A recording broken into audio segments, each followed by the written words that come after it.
አያቸው እንዳትልኝ ብቻ ላላያቸው ብቻ ልጅዮ አይቶ ገና እንደተመለሰ አባትየው ምን ቢለው ጥሩ ነው? የታለች ሚስትየው ሲለው ልጅዮ ምን ቢል ጥሩ ነው?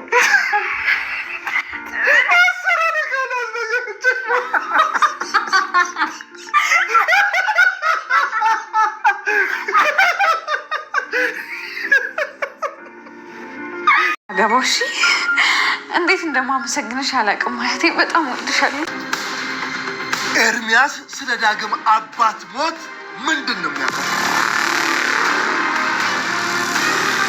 ናሆምን በስተመጨረሻ አቶ ሰንበታን የገደለው አቶ ሌኩን እንደሆነ አሁን ላይ ደርሶበታል። ታዲያ ይሄ ነገርም ናሆምን እጅጉን እያበሳጨው፣ ታዲያ ኤርሚያስም ኤሚን በማስፈራራት እንግዲህ አብረው ሊሆኑ የማይችሉ ከሆነ ሁሉንም ቪዲዮዎችና እንዲሁም ደግሞ ሌሎች የተለያዩ መረጃዎች እንዳሉት ለናሆም ወይም ደግሞ ለዳግም ይህን ነገር ሊናገር እንደሚችል እንግዲህ ኤሚን ለማስፈራራት ነበረ የደወለው። ነገር ግን በሰዓቱ ናሆም ነበረ ስልኩን ያነሳው ማለት ነው። ታዲያ አሁን ላይ ሁሉን ነገር በመስማት ኤሚንም እንዴት ኤርሚያስ ሊያውቅ ቻለ በማለት እያፋጣጣት ይገኛል። ታዲያ ኤሚም ለማስረዳት እየሞከረች ነበረ። ታዲያ አሁን ላይ ከባድ ፍጥጫን ገጥመዋል ማለት ነው።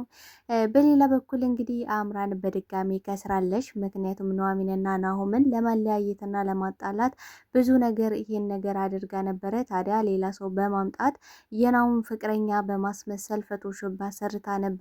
ታዲያ በዚህም ጉዳይ ላይ አሁን ላይ በፍቅሯ ጉዳይ ማንንም ልሰማ እንደማትፈልግና እንዲሁም ደግሞ አምራን ሆን ብላ ለዳግም ለማላከክ ፈልጋ እንደሆነ ቤተሰቡ ዋና ታርጌቷ ቤተሰቡን ለማለያየት እና ዳግምና ናሆም እንዲጋጠሙና እንዲሁም ደግሞ ቤተሰቡ እንዲበጣበጥ እንደፈለገሽም ለናሆም እየነገረችው ትገኛለች። ታዲያ በዚህ ጉዳይ ላይ ምን ተፈጠረ የሚለውን መጥ የለብንም በማለት አሁን ላይ ከዚህ በፊት የነበረውን ታሪክ ሁሉ ነገር እንዲነግራትም እየጠየቀች ትገኛለች። ታዲያ ኑሐሚንና ናሆም ይቅር በመባባል አሁን ላይ ከንፈር ለከንፈር እየተሳሳሙ ሳለም ወይዘሮ ባፈና እንግዲህ በር ከፍተው ሲገቡ ናሆምና ኑሐሚንን ፍቅራቸውን በመገላለጽ እንዲሁም ደግሞ ፍቅር እያጫወታቸው ነበረ።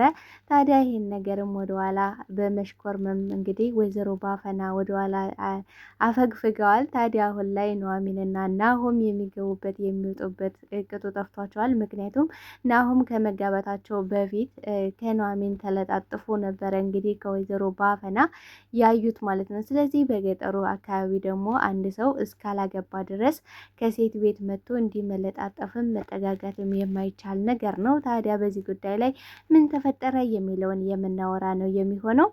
ሰላም ጤና ይስጥልኝ ውድና የተከበራችሁ የቻናሌ ቤተሰቦች፣ ተወዳጁን ድራማ ኑሐሚን ቀጣይ ክፍል ወደ እናንተ ይዤላችሁ መጥቻለሁ። በዚህ ክፍል ላይ ብዙ ነገሮች ተፈጥረዋል። ቀጣይስ ምን ሊፈጠር ይችላል የሚለውን ነገር የምናወራ ይሆናል። ታዲያ ተወዳጆች ቪዲዮውን ስትጀምሩ ላይክ እንድታረጉና እስከ ቪዲዮ ፍጻሜ አብራችሁ እንድትቆዩ በአክብሮት እየጋበዝኳችሁ ኑሐሚንና ናሆም በስተመጨረሻም ይቅር ስለተባባሉና እንዲሁም ደግሞ ኑሐሚን ይሄ ነገር ውሸት እንደሆነ አሁን ላይ ስለተረዳሽ በጣም ደስ ብሎኛል። አምራንም መጨረሻ እንግዲህ ከስራለች ነው።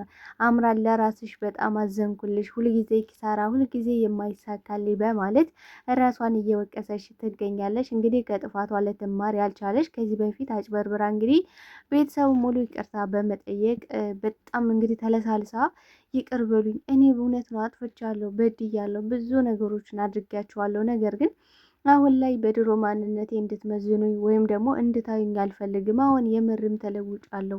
በቃ ህይወት አስተምራኛለች። ህይወት ቅጥቅጥ አድርጋ ነው ያስተማረችኝ። እናም በድያቸዋለሁ። በተለይ ደግሞ ኑሐሚንን ለእኔ ጥሩ ሰው እየሆንሽልኝ፣ እኔ ግን ላንቺ ክፉ ነበርኩ በማለት ኑሐሚንን እንግዲህ ለመሸወድ ሞክራ ነበረ። ነገር ግን በፍቅሬ ሲመጡብኝ እኔ ጅል ነኝ፣ ማንንም አልሰማም፣ ማንንም አላዳመጠም ብላ ነበረ ኑሐሚን። አሁን ላይም ያደረገችው ነገር እጅግ በጣም ደስ የሚል ነገር ነው። አሁን ላይ ይህን ነገር ያደረገችው አምራን እንደሆነ እንግዲህ ኑሐሚን ስትነግረው በጣም ነው የደነገጠው። ቆይ እንዴት ሊሆን ቻለ? እንዴት ነው የነገረችሽ? እንዴት ሳመንሻት? ሲላት እንግዲህ ሂጄ ነበረ። በቃ አሁንማ ለአንተ ጠበቃ እኮ ጭራሽ ሁና መጣሽ። ምክንያቱም ይህን ነገር ናሆም በጭራሽ ሊያደርገው አይችልም። ሆን ብሎ ዳግም ነው ይህን ነገር ያደረገው በማለት እችን ሴት ሆን ብሎ ነው ያመጣት እንጂ ይሄማ ፈቶ ውሾብ ነው፣ በጭራሽ ይሄ ነገር አይሆንም ብላለች ነበር ያለችው። ታዲያ ለአምራን እንግዲህ አምራንም ለኑሐሚን በመጥራት እኔ በቃ እንድትለያዩ ምናምን አልፈልግም፣ ምክንያቱም እኔ በማዕከላችሁ ገብቻለሁ እስካሁን፣ አሁን ግን ልለያያችሁ በፍጹም አልሞክርኩም አልሞክርምም፣ ሁለታችሁ አንድ እንድትሆኑ በጣም እፈልጋለሁ፣ ምክንያቱም ናሆም ደስተኛ መሆን የሚገባው ሰው ነው፣ ደስተኛ እንዲሆን በጣም እፈልጋለሁ፣ ምክንያቱም እኔ ደስታ ልሰጠው አልቻልኩም፣ እኔ ልረዳው አልቻልኩም፣ ፍቅሬን በቃ በከንቱ ነው ያባከንኩት። ስለዚህ አንቺ ደግሞ ያ ነገር እንዲገጥምሽ አልፈልግም። ቢያንስ ደግሞ አንቺ ከሱ ጋር ሆነሽ ደስተኛ እንድትሆኝ እፈልጋለሁ። እንደ እህትም እንደ ጓደኛም ሁለ ነገርሽ ሁኜ ልቀርብሽ እፈልጋለሁ በማለት ኑሐሚን ጋር እንግዲህ ጓደኛ ለመሆን የውስጧ በቃ ሚስጥረኛዋ ለመሆን እየፈለገች ነበረ። ታዲያ ኑሐሚንም እኔ አንቺን በደንብ ነው ማቀሽ፣ ስለዚህ ስርዓት ብትይዥ ይሻልሻል፣ እኔና ከናሆም እጅሽን ብታነሺ የተሻለ ነው። ምክንያቱም አምራን ማን እንደሆነሽ እኔ ጠንቅቄ አውቃለሁ። ስለዚህ ይህን ነገር አንቺ አለማድረግሽን ምን ማረጋገጫ አለኝ ብላ እንግዲህ እንቅጩን ነግራት ነበረ።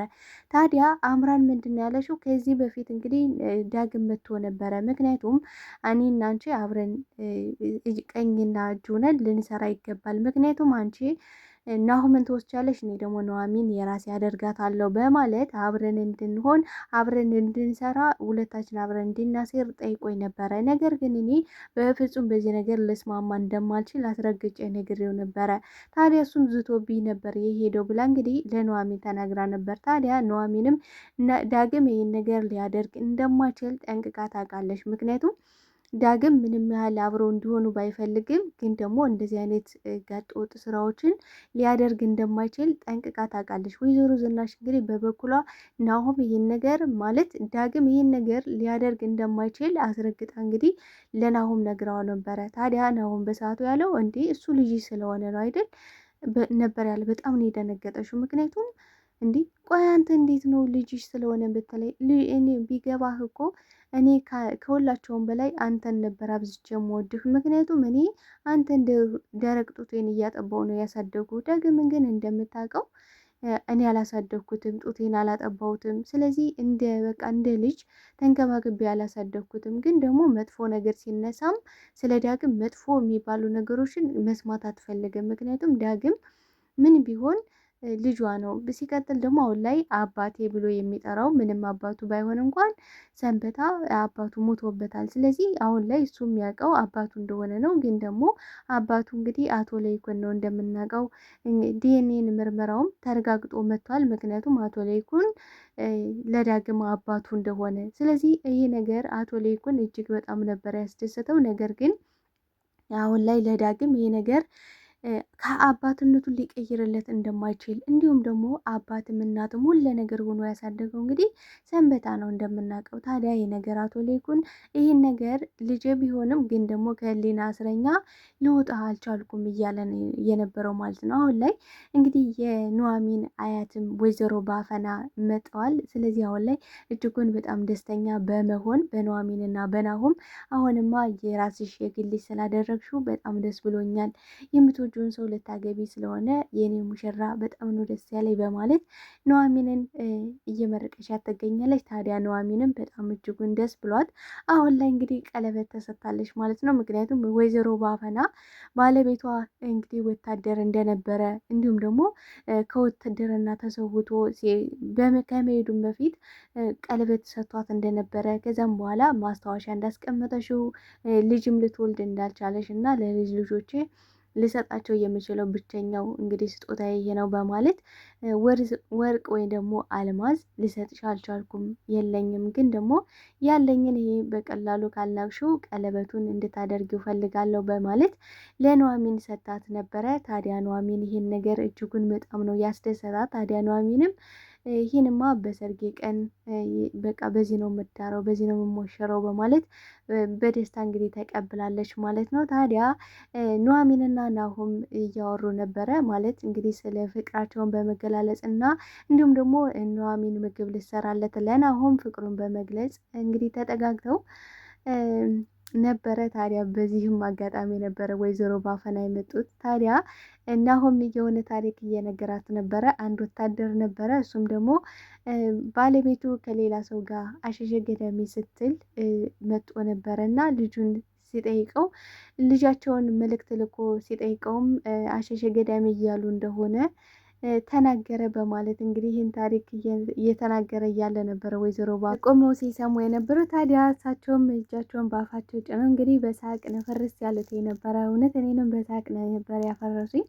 ታዲያ አሁን ላይ እጅጉን በጣም ደስተኛ በመሆን ሰርጉ እንደቀጠለ እየተናገሩ ነበረ። ነገር ግን አሁን ላይ እጅግ በጣም አስደንጋጭ የሆነው ነገር ደግሞ ናሆም አሁን ላይ መስማት አልነበረበትም። ግን ደግሞ ስለ ዳግም አባት እንግዲህ የዳግም አባት አቶ ሰንበታ በሱ ምክንያት የእሱን ሞትም አሁን ላይ ሰምቷል ማለት ነው። በዛ ላይ ደግሞ አቶ ሌኩን እንደገደለው ሲሰማ በጣም ነበር የተሰበረው። በጣም ነው ያዘነው። እንዴት አባዬ ሊያደርግ ቻለ?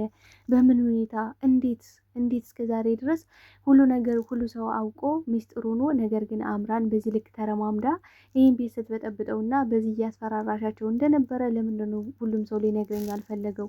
ለምንድነው ለእኔ ሚስጥር የምደበቀው በተደጋጋሚ በማለት አሁን ላይ ሌላ ቀውጢ ይሆናል ማለት ነው ቤቱ። ታዲያ ይሄን ነገርም እንግዲህ ኤሚ ለማስረዳት እየሞከረች ነው። ናሆም ወንድሜ እኔ እኮ ልነግርህ ፈልጌ ነበረ፣ ግን ደግሞ ለሰርግ እንዳላጨልምብህ ብዬ ነው። ደስታን መንጠቅ አልፈለኩም። በጣም ተጨናንቄያለሁ፣ በጣም ተሰብሬያለሁ። ግን ደግሞ አንተ እንዳትሰማ የቻልኩትን ነገር ሁሉ እያደረግኩ ነበረ። ምክንያቱም አንተ ከናሚን ጋር አሁን ላይ በጣም እጅጉን ደስተኛ ነህ፣ ግን ደግሞ ደስታን ማጨለም አልፈልግም እያለችው ነበረ።